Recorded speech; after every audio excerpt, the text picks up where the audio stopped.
大家好，我是张医生。今天我跟大家聊一聊，我们感染了以后出现长期慢性的这种咳嗽，我们来如何进行自我处理。因为之前也有讲一些我们在感染的急性期咳嗽如何处理，但是有很多朋友已经感染了3周，甚至1个月左右，还是偶尔会有咳嗽的症状。这种情况下，我们来如何进行处理？从中医的角度讲，像这种咳嗽很长的时间，主要是因为我们感染了这个寒邪、湿邪进入到我们的呼吸系统，我们肺脏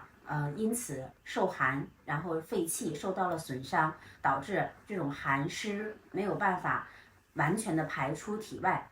有一些寒湿就聚集在我们肺内，或者是因为我们肺气本身的亏虚，然后导致我们无法完全清除病毒。这种情况下，我们就会出现长期的慢性的这种